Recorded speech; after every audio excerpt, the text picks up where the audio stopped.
Good day and welcome to the Breakfast Club. My name is Sizwakele Ndlovu and this is Asake Online. Today we are talking about COVID-19 and we are here speaking to Kenias Nyevedzanai about COVID and his experience, what he went through as a COVID sufferer and a survivor. Thank you so much for being part of the show, Ngoba. We've been asking for people's stories, but people are not willing to come through. So thank you so much for coming to tell us. I'm most welcome. So tell us, Uti, who are you? What do you do? Khulele ngaphi? What are your interests? Life before COVID, basically. Okay, basically, Kenias Nyevedzanai, born and bred in this suburb, Makoko West. I went to, I would say, 3 schools here, not mentioning the preschool, yes. Mazu Primary School across in Makoko North. Then we had to be transferred after a school was built in our area, JW Mtimkulu, which is close by, less than 500 meters from where I'm now. Then secondary school, I went across to Pumula High School. And I did my A-levels, not in Bulawayo. There was a time when I went to Mashingo. I did there at a school called Nerupiri High School. That's where I was. Then after that, I did my work here and there. Then finally, I retraced, what you term retracing your footsteps, back to Bulawayo. This is where I am now. And I'm a proud father of 2 and a lovely wife, friendly, precious Nyevedzanai. I need to mention her by name. Otherwise, it'd be like we just said wife and love you. Yes. Okay. So you're experiencing COVID. We hear all these stories. Abanye bathi they had no symptoms. Abanye bathi ngahlengezwa already. Things went wrong. What was your experience? Okay. I think when I started feeling the funny things that I'll end up now knowing that now I had COVID. It was maybe 3 days prior to me going and testing. I had knocked off from work, then I came home. I was going on off for that weekend. But while I stayed at home, I started feeling back pain. Yes, back pain has been a pain that I've carried all along since, I think, 1995, while I stayed at school, till to date. So when I told my wife, the thing was, no. Kuyadlula lo. Notice nothing, I'm a piece. Then lam ngicabanga ukuthi kanjani? Kuyadlula. First day, second day. 3rd day, no.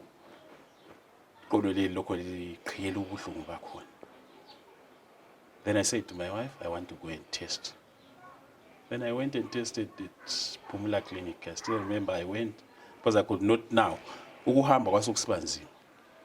So I saying thatha ngumngane wami lapha wayesiya a town wanishiya ku main road kuNtemba ngagadiwa ndafit to Pumula South because Pumula South is just to sehla ungene clinic uphume gade uphenduke.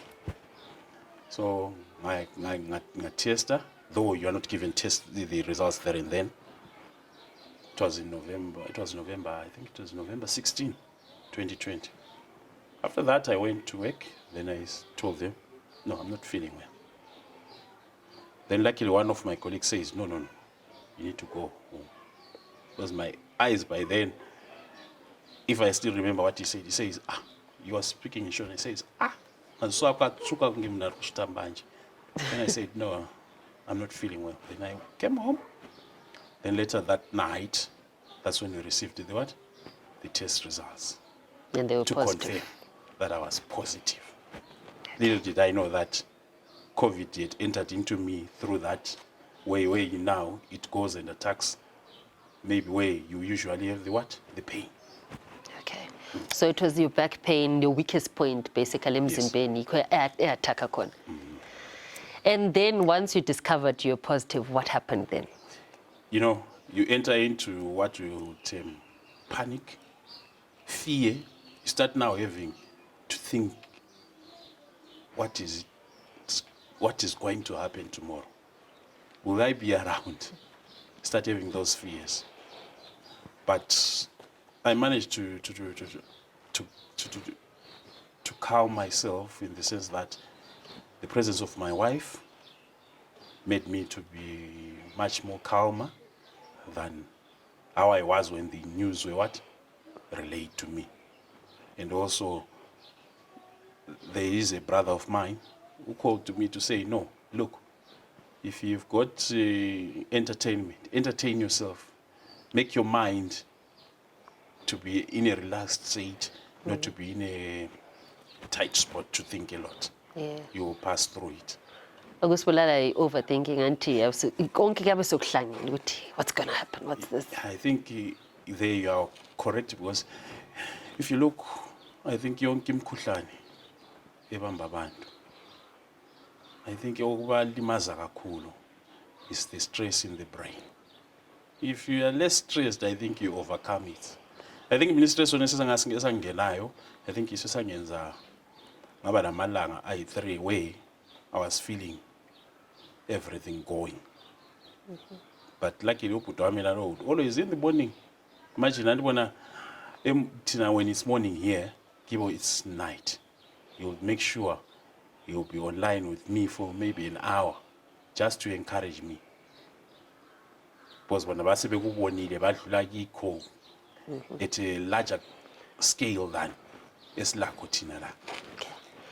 So during that process, once you discovered you're positive, what was next? Did you go into isolation? Did you go into a quarantine center? How was it for you? I never went into a quarantine center or isolation center. I isolated at home. Okay. Here where we are. Okay. It was 15 days. Closed indoor, uvalele igate angani kusejele. So i-COVID basically yakwenza ube sejele.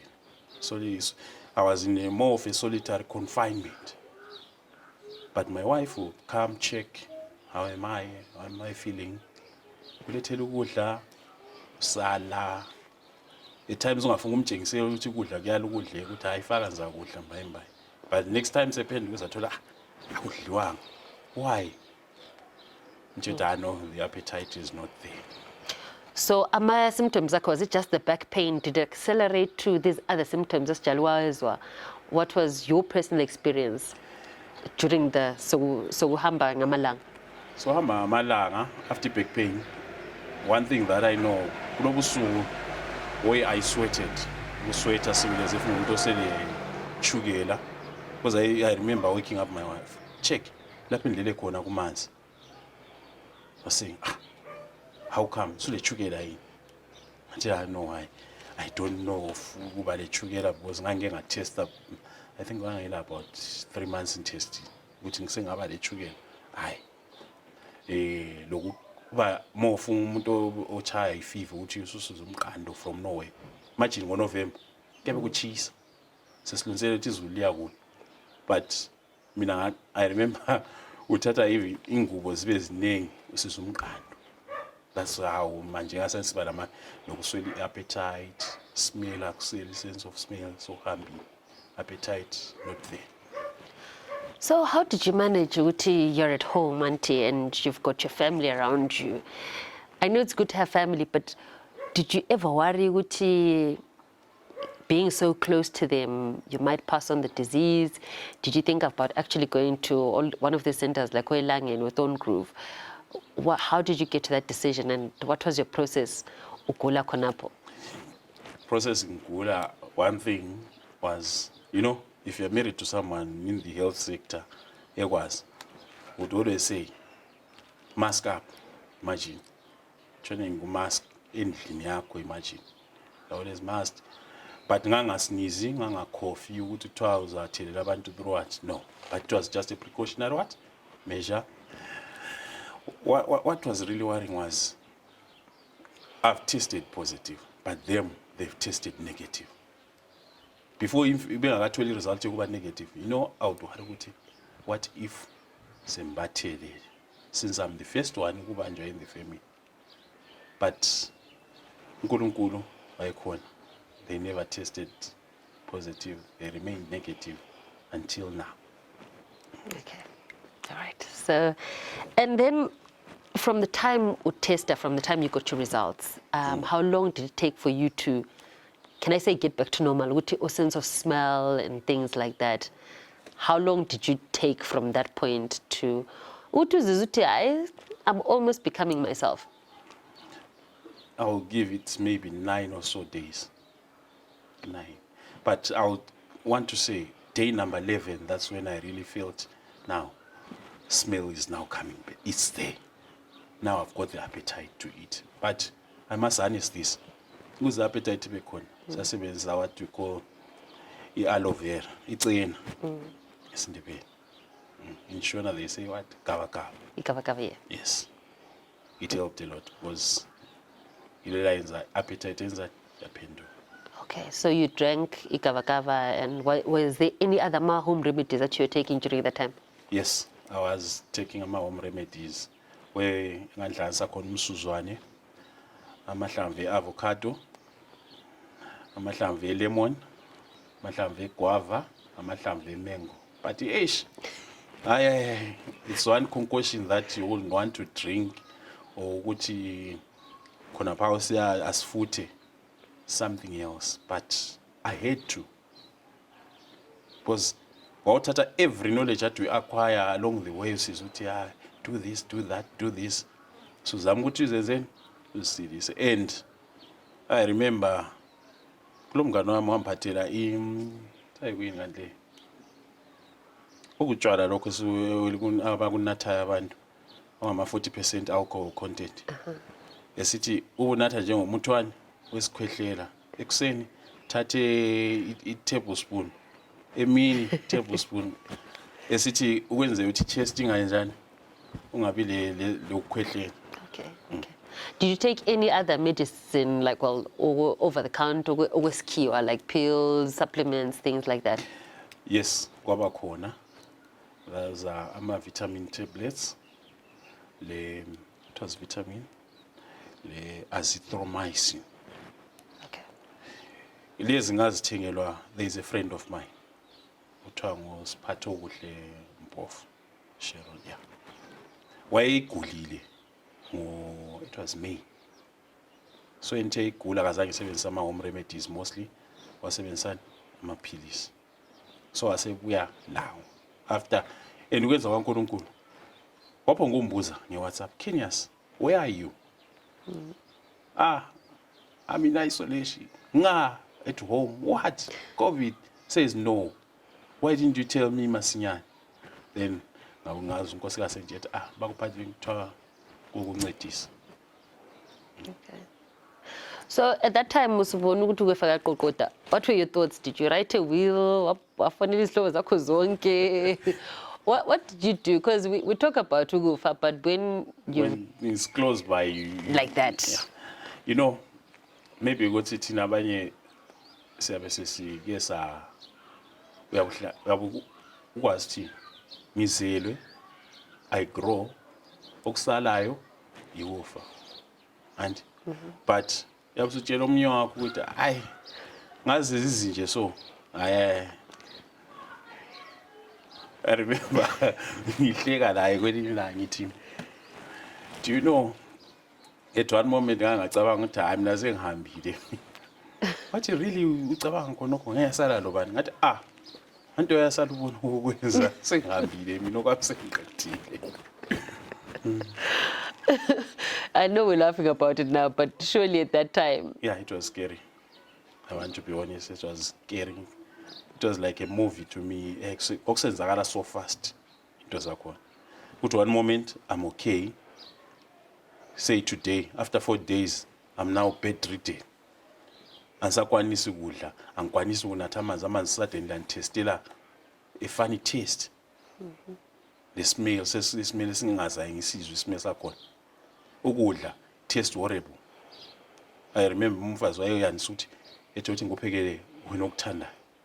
The next thing I remember wathi ibelethile ngikuthandayo. I said no, I'm full. Then was what? Eat. You know how you are women, you all say dlana kuniyasila. But at that moment was ukusala. Kungasi ukuthi maybe ngacana sithi uthi sinatheni icela. But at least it made me release maybe that poison in you that has entered your body. And you mentioned earlier when we were just chatting with you, first time in your life, was it delayed? That's true. I wish my wife was around. She was going to confess it. Ever since she got to know me before getting married and after marriage life, ukuthi idelele ngangalila. Zathi ubani ulidliswe iCovid, siyayibona iCovid sisenza lathi sidla idelele la. So when how did it, was that the only thing you could eat? What happened? It was after uthi naye khulumela mama over the phone. But I know umuntu ogulayo phela ngalifuna ukuthi ukudla kungene. Idelele liyayenza kugijime uhambe ukuchelela khona ngiyana. I think that's how wathi entshela ngathi hamba lelithenga ngiyalifuna. But also lifaka ibilebile. Because I remember they were now used to ukuthi Kenya sesedla izinto lebilebile kakhulu. Yes, I used to ukulithanda ibilebile but ngangalithandi ngendlela angaselithanda ngakhona after appetite siphenduke. Okay, but you're just so excited to get your sense of taste back and things like that. Yes, I was. Obviously, you get excited now. I'm feeling my normal self now. Yeah, yeah. Though kwakulokunye okusalela ukuthi maybe uzizwa ngani tired, udiniwe, but look with time kuyadlula. So, I want to complain about like fatigue, tiredness, and just general ukuthi. From November up to now, would you say you feel 100%, or where did you get to that point? Would you say, is it okay? I went through something, but I'm almost okay. What was one in? Or are you still in the process of getting to 100%? Basically, I believe that back to 100%. Okay. You get almost there, not at your usual self. It's now different. Kuyakwenza ukuthi maybe ngathi umuntu othanda ukugijima usafuna ukugijima kakhulu usugijima kancane and imagine it's now almost how many months? 6 months. Yeah. But I still have got some effects engizizwayo ukuthi lokho kungasi COVID ngaba akukho kimi. Because you find ukuthi kunje I feel tired ukuphonga kuba ngasebenza bezisusa tired. But I used to do this ingaphangisa ukudina. Ngizikhumbuza ukuthi okay, effect ya COVID. But ungathi ukubala udinga, how you know it needs time for the body to heal. Maybe I'll put it to umuntu maybe uthi uzohile sibe total to so right. Maybe you need 6+ months depending ukuthi unjani. Okay. All right. So from that week you should just give yourself time enough to heal. Yeah. Because I think okunye ukubulala abanye abantu andi. Ukuthi ngiyayigula ngizwa ngani sengi-okay, I rush going back to work or doing my normal business. Kanti umzimba wakho awusakwanisi ukuholda for that moment. You need to wait. Okay, let it recuperate, recover. Recover. It's a really big knock that your body takes on. I suppose this is it goes through so much. Yeah, I think basically abantu abaningi therefore they understand which is i-COVID ngawuchaya. Yakuchaya i-engine ngokwayo. I-engine nganokha, ngayilungisa yes, imoto ivuke but isizahambi sikunika okunye kuyisound okade ungakucabangeli. Yikho abantu abafuze bebekwazi. Iyachiya ulimazile. Yeah. So for you to have the courage to actually speak about this, there's been so much stigma. Abantu baningi abayigulayo but bathi abafuna ukukhuluma ngakho. And is this stigma real? When you actually went out back into the community, did people look at you funny? What happened? What was the response? William Sevenzini? Or just in Makelwan? How did it work out for you? When I tested, I remember when I tested positive, first thing ends on Kosigas. He told Makelwan, which you go settle linga mangali, linga bona linga sponi, or linga bona sendi tengela loco. It's because I need to follow protocol. We need it as Fuza stand in Labantu. So when I went out, saying right, Abantu could not believe it. Really? ule COVID no you're lying ngathi usekhaya, because they usually know ukuthi if maybe ngathola isikhathi sokuphumula I usually go ekhaya, maybe I'll spend a week away. So they were thinking we should just esekhaya ngeke. You can't know I was solitary confinement nge-COVID. Then emsebenzini, yes, you know, you get, obviously in any society you get abantu abachiyene nje uchiyana kwemini wethu. Abanye bawo accept ukuthi yes, this is something that we live with. Abanye babe ku encourage, no, don't worry, you get back to normal. But abanye you'll be seeing umuntu umbonta umuntu ngani sengenyanya. I think this is ukuthi people should in any mkhuhlane obakhona feel free, say it out. The moment you say it out, you've released stress. Kuwe usikhiphi the stress, awusela stress, awusayisala. I think ikuba senza ngakhayithi HIV why yasichaya kakhulu in our part of the world. It's because sasifihla sisesaba ukuthi ngatshela uzwa ukuthi sembanjwe ingcolazi uzwa uzangi khayelele eceleni. But the moment you tell that story to people, say it out, I've tested positive, I'm happy to be alive, though I went through a phase that's not happy to be happy about, but I'm happy that I can share this story to you, to the world, that I've survived COVID. And I'm happy that I survived with the help of God, friends, my wife, and family. That's an interesting story. So if vaccination, now that we're here, what's your take on vaccination? Are you going to get vaccinated? Do you encourage people to go through it? First and foremost, in anything that happens in life, uyakwazi ukuba nama skepticism weyho. But upon getting to know the full thing, but no, I encourage umuntu ukuthi hambe kwenzani ehlatshwe. You never know. It might be what we really needed for us to return to normal life. Imagine normal life is ngabe kathi sizwa we hug each other, we talk, usambe siye ngaphi siyejabula. But that normal life is not there. Because of what? Of COVID. I would encourage it, everyone. Okwanisayo, hambe ehlatshwa. You never know. Maybe this is what we wanted. Would sidlule this thing. I mean, yes, I'm proud. I got first jab some days back. Maybe I was I'm okay. But I would encourage everyone. Hambe ehlatshwa. Okunye lokhu sizawubona phambili. Because akulanto engela ukukhuluma.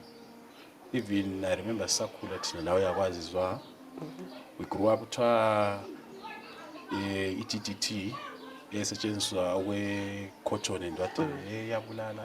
But you find ukuthi yayisetshenziswa to curb what mosquitoes habitele ezifuleni la. Sasibulawa malaria.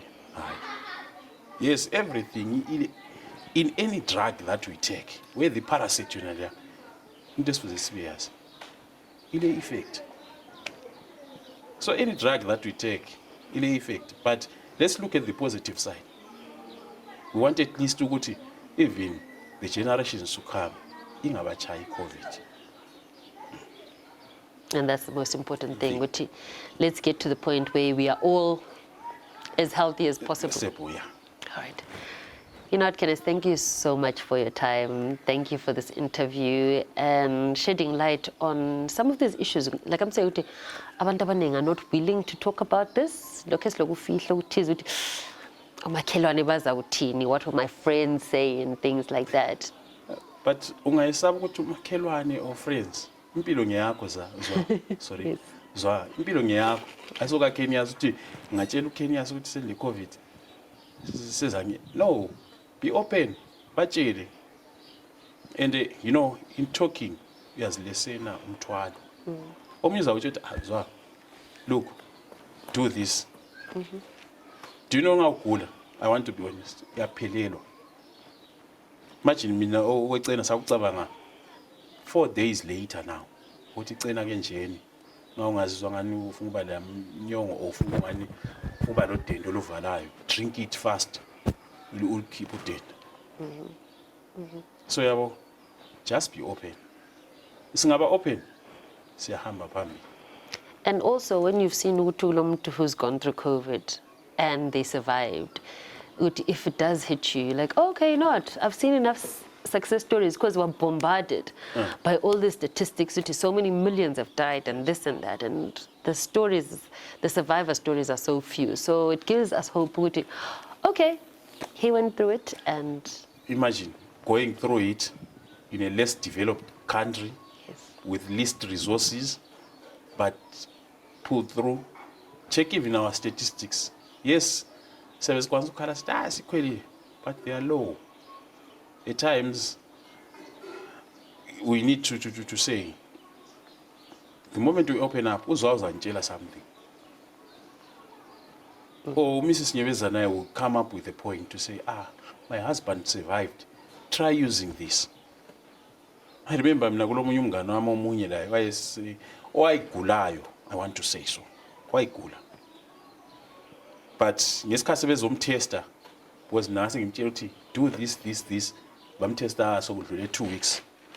But ama signs ayowakhuluma and symptoms were for COVID. Guess what? Bamtesta, the result ibuya yathi negative. Guess what he says to me? Uthi wena phela kuthi umuntu we-COVID usulawo. No, I just said follow what I did. And it could work for you, it might not work for you, but kunokuthi trying something new. Because when I ngasithi ugula nge-BP, you might choose try nge-fatty pie.